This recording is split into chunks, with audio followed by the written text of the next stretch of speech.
Hi everybody, thank you for watching. So today's video is going to be a Q&A video. This video has been in the works for a very long time, and I kind of kept putting it off because I was like, I don't know, do people really want to see like me answering questions? Like, who really cares, right?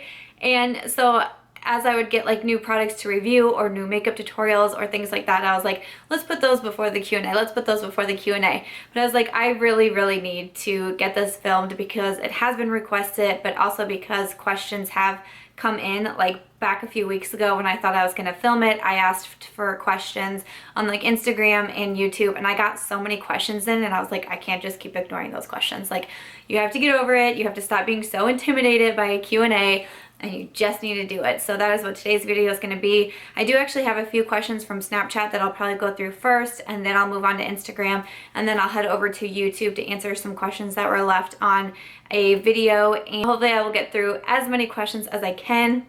If you did ask me a question, thank you so much. I really appreciate it. Q&As are honestly some of my favorite videos to watch because I feel like we're getting to know the people that we're watching on camera a lot better, and you realize certain things about them. You guys will find this interesting as well, but I just wanted to hop into it because I know we have a lot of questions to get through, so I hope you enjoy my Q&A. Question that came in is from Danielle. She says, how does your husband feel about your YouTube channel, and does he watch them, and would you / he consider doing the My Husband Does My Makeup challenge? Yes, he's subscribed to me, helps me film my videos, like my lookbook. He filmed that entire thing for me, and he's really supportive in that way. I am very much someone who is always trying to think of something else to do. I am self-employed. I work from home, and I always have a different idea to do that I want to try, and YouTube was an example of that. And I think he's kind of used to it. Like, he's used to me always like, maybe we should try this, maybe we should try that, maybe we should do that, and he's always very supportive of it. I don't know if he always understands the way that my brain works, and sometimes he's like, whoa girl, like, do you ever rest, or do you ever just like take a breath? And it's actually kind of a good thing, because if I didn't have him there to be like, hey, I think you need to take a break, hey, you need to eat dinner, like if I didn't have him there to kind of like balance me out, I would probably be burned out very fast. So he kind of like can keep me focused and keep me away from work when I need to be away from work. So I'm very much appreciative to him for that. And would we ever do the My Husband Does My Makeup challenge? It was really funny because he was actually next to me as that question came in, and so I read it off to him.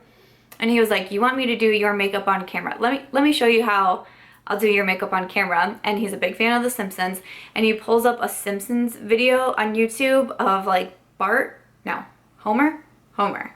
I clearly don't watch The Simpsons.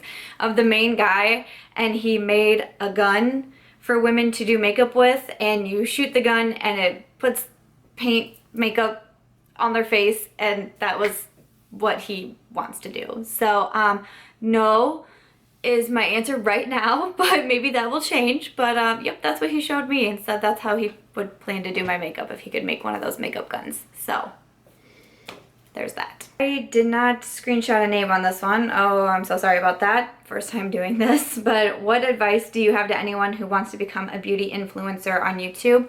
Probably my biggest piece of advice would be to just do it and to just start it. Honestly, that's my biggest piece of advice for anything that you want to do. I am an author, and the main question that I get is, you know, that same question. I want to be an author, I want to write a book. What is your advice? Is to just do it. Just sit down and start to write it. Same thing with beauty and YouTube. If that's what you want to do, you just need to start it. Because once you get started, you'll be able to quickly realize if it is something that you want to do or not. And like I've said, like, I have a lot of ideas, and I like to try a lot of different things.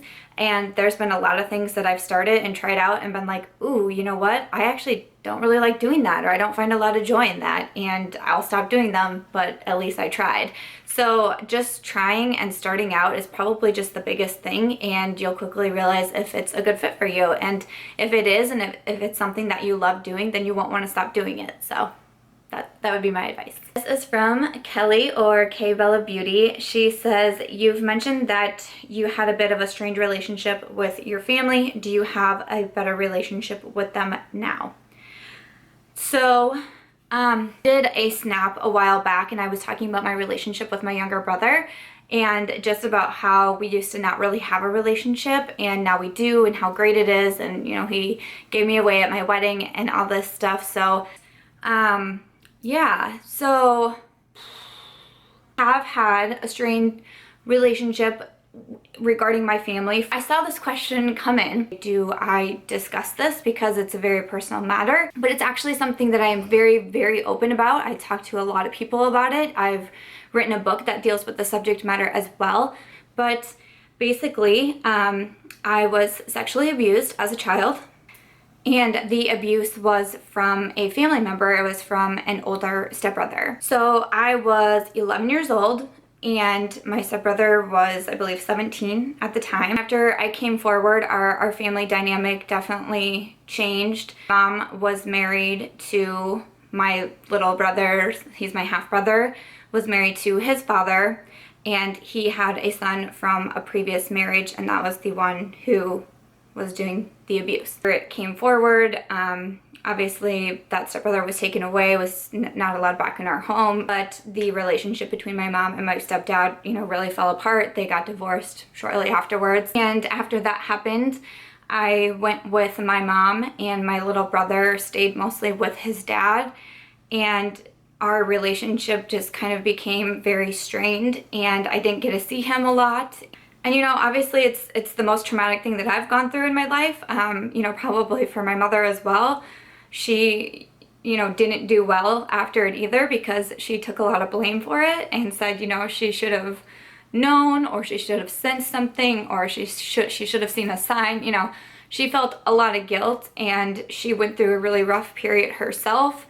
And you know, I actually had kind of a strange relationship with her too, while she was trying to work through it. And like I mentioned, I didn't really get to see my little brother a lot, and it was just a really, really hard time.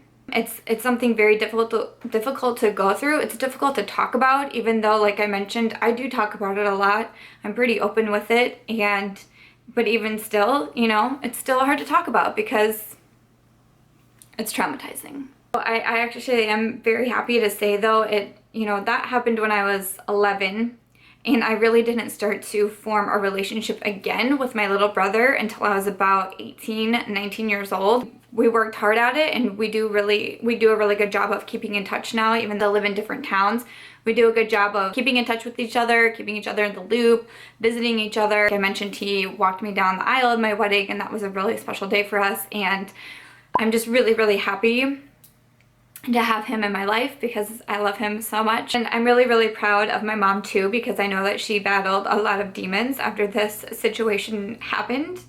And I'm really proud of who she is now, and she's such a great mom to me. And I love my family very dearly. A big part of my life, it happened. It doesn't define who I am. You know, I'm a sexual abuse survivor, but that's not only who I am. It's just a small part of me.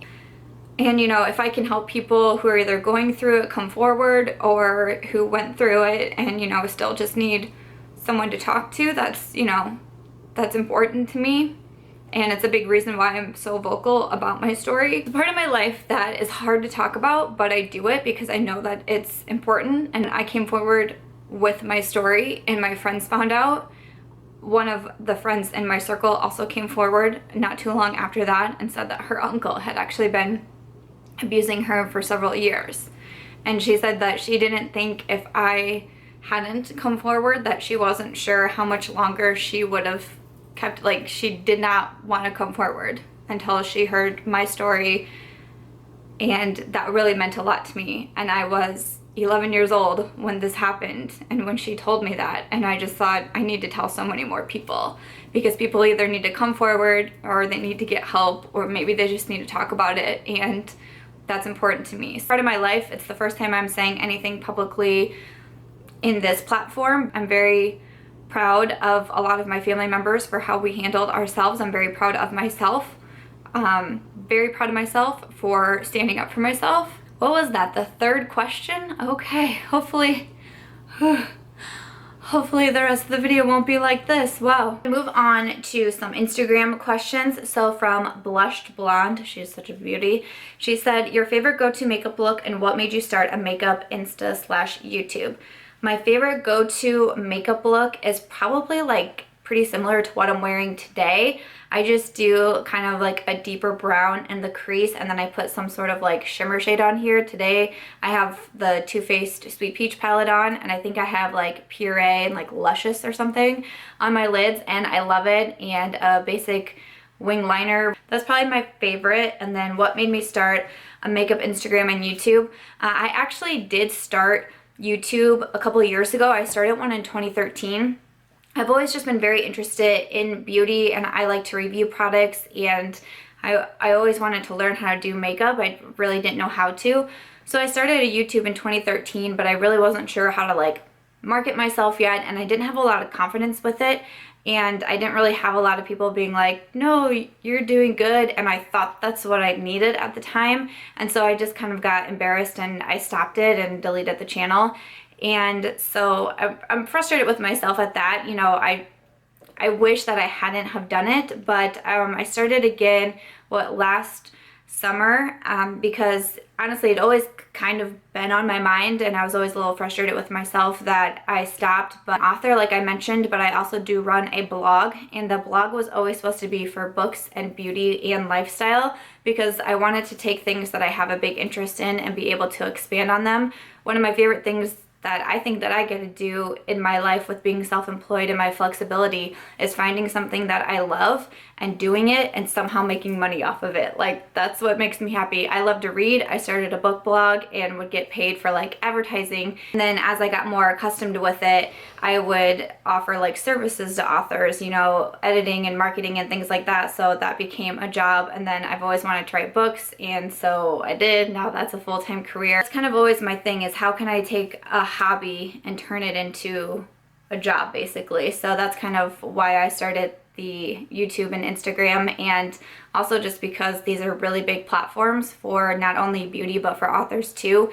And I just thought it would be a way to connect with more people, and maybe if you guys like me on this type of level, hopefully that would cross over into my author life as well, because that really is what pays my bills, is selling my books. So, you know, maybe if I just get myself out there more and meet a broader audience, it would be positive not only in this aspect of my life but also my career. Mommy writes, hey girl, she said, what are your fun summer plans? What are some things in your writing, marching, and career you are looking to expand, change, grow, new things, etc.? Really, I don't have a lot of summer plans. This is like one summer where we don't have 16 weddings to go to and 16 bachelorette parties and wedding showers. Really, we don't have anything else on the books. What are some things in your writing, career that you're looking to expand or change or grow? And then I own a publishing company. I own the company Marching Inc., and so I do publish books for other authors as well. And honestly, when it comes to my company, I really want to be able to figure out how to be better at like technical things. Like, that's the one thing that I really want to do, because I feel like it's so hard for me to do like reports and accounting, and still all like very manual, and I feel like there's got to be a software out there that will help me to give these authors reports. And I also would really love to be able to create something so the authors can go in every single day and see how many books they're selling, or even every single week and see how many books they're selling. I need to be better at like technology things, because I'm not. Like, that's where my big downfall is, and I wish I could really help, because I feel like it would help take the publishing company to a new level.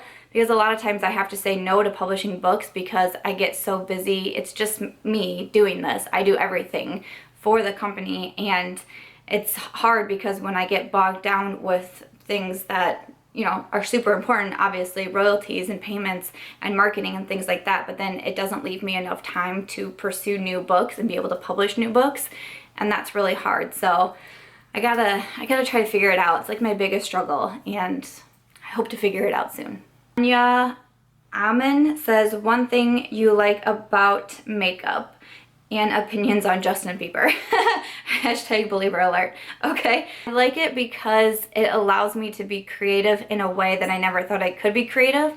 I'm not really like an artsy type of person, and a lot of people who are really interested and like good at doing makeup, they're also like artsy as well, and I'm not artsy in the absolute slightest. So I think it's a lot of fun for me to be able to learn how to create, because I never thought I would have that talent.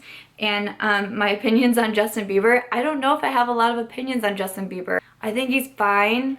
He's a little crazy for me, but I was never into the whole Belieber craze, because I think I was a little bit too old for Justin, and I was like, is that weird if I like him? So I just kind of never did anything. Like, I like his songs and I like jam out to his songs, but I think his personal life is a little odd, right? Right? Karen Ray writes, hey Karen, she says, details on book 5. Would love my 5th book to come out in the fall. It basically follows 2 different women. We have the girl who's always made the right decisions in life. She's always been like the good girl, and she starts to go down a dangerous path. And then we also have the girl who's always been the bad girl. She's always made the bad decisions. She comes from the bad life, and she's trying her hardest to turn her life around into a more positive life. And somehow these women connect and things happen from there. So I don't want to say too much yet, because like I said, it is with my beta readers, so things still could change. So I don't know for sure, but it will definitely be a women's fiction book, and it definitely is going to be a little bit on the darker, more mature side. Alex XO says, how did you get into YouTube and why? So I kind of did talk about that a little bit, but really basically like when I had the idea of, hey, I want to start a YouTube again, it came to me like on a Saturday that I was like, I think I really do want to do this. And that Monday I took my phone and I set it on a huge pile of books, and oh, let me find it, hold on. So this is a piece of wood that my husband made for me, and then my dog proceeded to chew up. But I would take a chair and then I would stack books on top of it, and then I would put this little piece of wood on top, and I would set my phone like this to record me, and that's what I did that following Monday. And I was like, you know what, I'm just gonna record some videos and see how it works out. And I very quickly got the bug, and I record videos every day or every other day, and I love doing it. I'm so glad that I decided to do it. And like I said, if you're interested in starting, you just gotta start and see if you fall in love with it. Carol Lago, hey, I recognize so many of these names, it's so much fun. But she says, is it tough to maintain a successful channel, a personal life, and work? How do you balance everything? It is really hard, and I've kind of always struggled with the balance, because I have worked, you know, I've worked for myself for so many years. I started in 2009, but I've worked solely from home since 2014, so for 2 years now. And it's hard because I do something that I love. I love my jobs. I love what I get to do. And so it never really feels like work for me. Like, I get excited to work. I like it. I love being at my computer. I love being on my laptop. I love that this is what I get to do. But then it's like, oh, I'm forgetting to like friends will be like, hey, you want to go out for dinner? I'm like, no, I gotta work. No, you don't have to work. You can go out to dinner with your friends. Like, I struggle to take breaks, and that's why I mentioned earlier, it's so nice for me to have my husband here to be like, you've been working for 9 hours straight, like, you need to take a break, you need to eat, let's get out of the house. A big thing for me is actually physically leaving my house, because if I'm just sitting in here in the house and like watching TV, I'm like, why am I not on my laptop? Why am I not reading? Why am I not on my phone? It's very hard to find that balance, and especially after I left my full-time job and went full-time at home, that was a really hard point. And my husband really had to sit me down and be like, we need to create boundaries for you. Like, I think you need to make a schedule of, I'm in the office from this time to this time, because I was working around the clock, because it's very, I think it's very scary to be self-employed. I don't have a steady paycheck, and you know, if I'm not working, I'm typically not getting paid. So I want to work as much as I can, because I don't want to fail at what I'm doing, because I love what I'm doing and I don't want to stop doing it. It's good to have a balance between working and then just keeping yourself healthy, because I was also finding that I wasn't making like healthy choices when I was like almost addicted to working. I wouldn't eat as much, or I'd constantly be eating at my desk. I would be missing my workouts because I was like, no, I have to work, I have to work. That's not an okay thing to do. It's tough, but I'm really glad that I worked it out. And even though, you know, sometimes I still can struggle with it, but it's a lot better now. But it is hard. It is hard. Oh, Polished and Bubbly, hello Kayla, says, if you could collab with any brand, who would it be, and what product would you want to design? That's hard because I don't think I've ever considered that. Maybe I would say like Tarte, and I say that because Tarte is the very first brand that like reposted one of my photos. They posted a lipstick photo and it was like such a crazy day. So that was pretty cool. So I don't know, maybe Tarte. I really like Tarte's products. And what product would I want to design? I don't know. I see like everyone does like eyeshadows and highlighters and lipsticks and things like that. Like, I don't know if I'd want to design like maybe something like different. Like, I'm such an eyeliner junkie, like maybe something with eyeliners or things like that. I don't know. I would have to really think about that question because that's a hard one because I've never thought about that. Ella Beauty again says, is it bad that I'm asking multiple questions? But who are your favorite YouTubers? I love the squad. And then she tagged Desi Perkins and Luster Lux. I do also very much appreciate Desi Perkins and Luster Lux. I watch all their videos. Jaclyn Hill. Carly Bible was actually the very first like big YouTuber that I started watching. I really, really love Amanda Ensing. I enjoy her videos so much. And Babs Beauty is one who I also really like. Lady Nunnery, hi Wendy, says, here's one. What is your all-time favorite novel? That is so hard. I've gotten that question before. Usually how I answer it is I say one is Christie's Great Idea by Ann M. Martin. It's the very first book in the Babysitter's Club series, and the Babysitter's Club series holds a very special place in my heart. A full video on the Babysitter's Club and everything, because I do also do book videos on here every once in a while too. And I talk about it because I had said, you know, sometimes parts of my childhood weren't so great, and obviously now you guys know about the abuse, which was a big part of, you know, me growing up. And you know, when bad things were happening, I kind of turned to books to be my escape, and the Babysitter's Club was definitely one of them. And those books are all about like being the best person you can be. There are a lot of positivity in those books, and I feel like they really, really helped me through a lot of difficult times. Another one is Something Borrowed by Emily Giffin. I actually borrowed it from a friend and read it, and it inspired me so much. And I was like, you know what? I've always wanted to write a book, and I've always been putting it off. I read Something Borrowed, and I just felt so inspired to start something again. And 2 weeks later, I had started my book blog and was on my journey to becoming a published author. So those 2 books have a lot of significance in my life, so I have to give it to them. Smile for Chia 2 says, where do you see yourself in 5 years? Hopefully I'm still doing what I love to do. You know, hopefully this path is still the correct path for me. So hopefully still doing what I love, and hopefully still publishing books and, you know, making these videos, hopefully traveling a lot. Jumping over to the YouTube from Jennifer Petite, she says, how did you get started on YouTube and were you nervous? So I kind of explained how I got on YouTube and was I nervous. The first time I started YouTube, yes, I was extremely nervous and I really didn't have a lot of confidence. But yes, I was still nervous, especially I think you can tell in my first video that I'm pretty nervous, and after that it kind of all goes away because I feel very comfortable in front of a camera, I guess, and I just enjoy what I'm talking about and it makes me excited, so that kind of takes away the nerves. You know, of course it's always a little nerve-wracking to have like the feedback come in, and like the negative feedback is always not fun, but as long as I'm happy doing it, then it kind of makes up for it. Ella Flesher says, how was your childhood? Were you ever bullied, or do you have advice? So I did get into a little bit about the childhood. Was I ever bullied? No, I was not, thankfully. So do I have any advice? The biggest piece of advice is to find someone safe to be able to talk to. For me, it was a friend of mine as we were walking to school, and I said, hey, this is happening, and she brought me to the guidance counselor. I explained to the guidance counselor what was happening, and she called my mom and stepdad and the police, and that is how we started the situation. Someone safe that you can talk to try to figure out how to get past the situation that you're dealing with, no matter what it is that you're dealing with. You cannot keep it inside.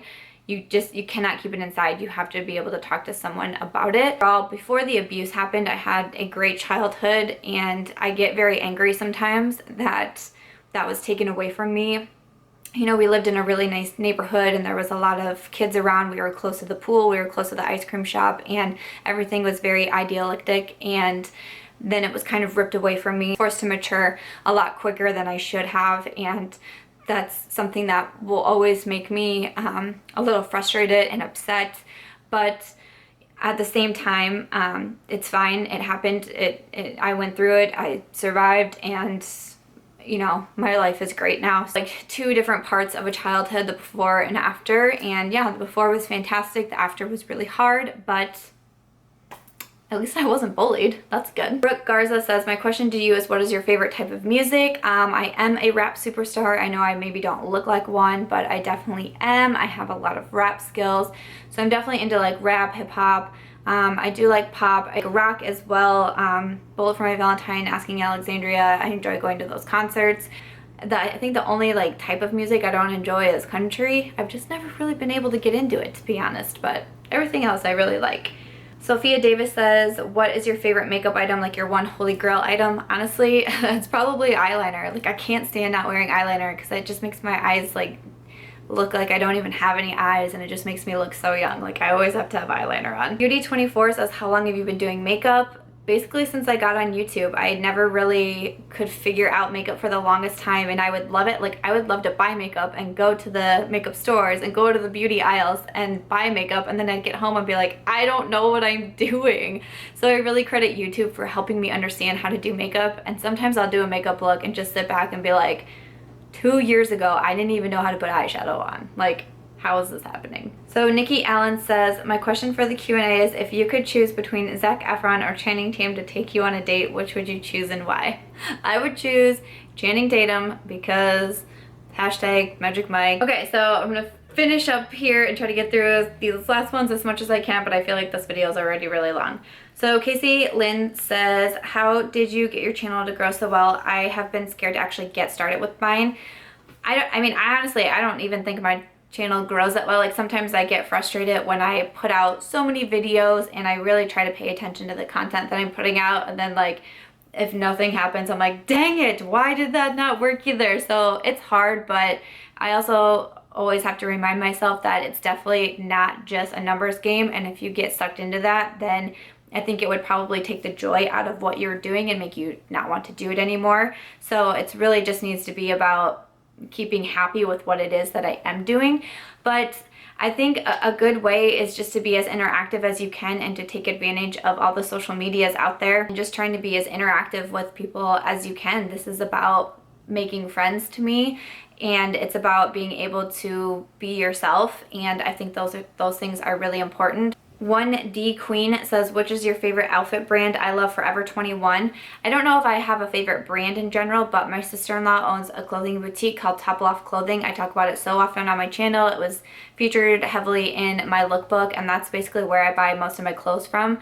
You know, not only of course is it like, yeah, I'm supporting family, but she just has like the cutest things and for reasonable prices, so that's just always where I shop. It's really nice. I'll link it below. Fatima says, have you ever traveled to another country or continent? I have traveled to Amsterdam, and I've also been to Jamaica, the Bahamas, and St. Lucia, and I love it. As a travel major in college, I would love to travel anywhere and everywhere. I love it. So Lily Madrigal says, was it hard starting out your YouTube channel? It was hard because I didn't have a camera. I didn't have any sort of like setup. I also did not know how to edit. For the longest time, I was simply using the YouTube video editor, which doesn't have a lot of different functions, but it was at least letting me like split and trim the videos. Like the first few videos had absolutely no editing at all because I didn't know how to do it.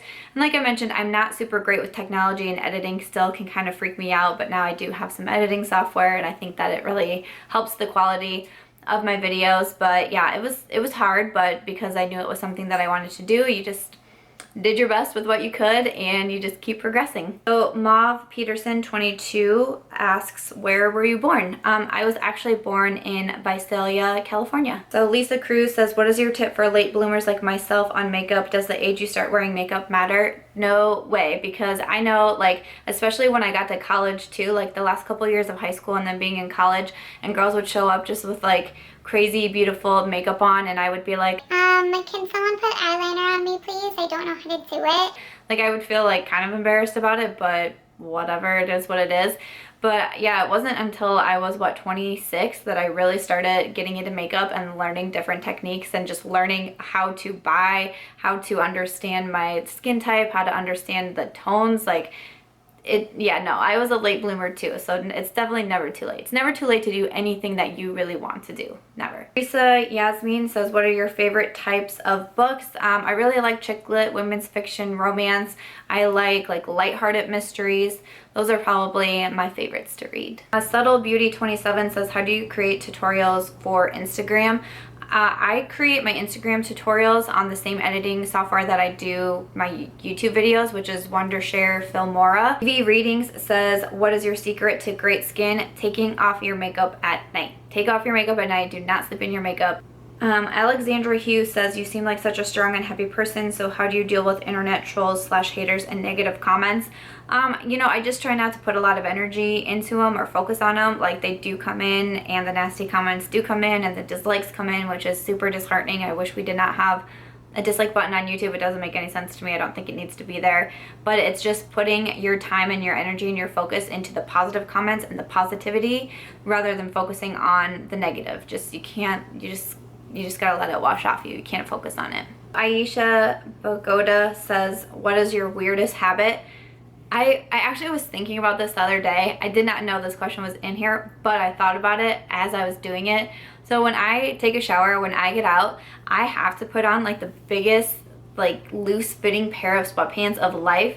Like, something about getting out of the shower and then like putting lotion on and then putting like a pair of leggings on or any sort of like tight anything, it just like, ugh, I don't like it at all. I have to, like, when I get out of the shower, I have to put my big sweatpants on, and I even have a pair of sweatpants that I lay out every single time as I get out of the shower. They're so old, there's no drawstring to them anymore, so they're huge. My dog like ripped a hole in it, but I don't care. Those are the pants that I put on after the shower. I can't, like, even shorts, like in the summertime, putting shorts on, I don't like doing that either, because then I feel like I'm cold, and if you just shave your legs, then it's not good. So putting sweatpants on after the shower, I have to do it. And then the last question that I'm going to do is from Samantha Wilson, who says, since you're an author, who would you say is your biggest literary influence?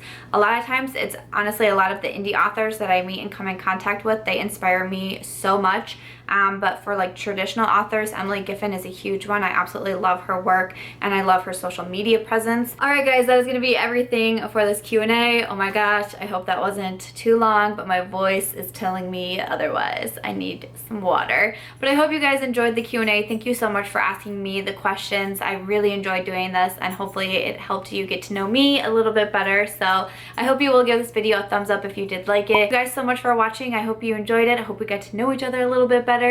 And please subscribe before you go, and I will just catch you guys soon in my next video. Bye!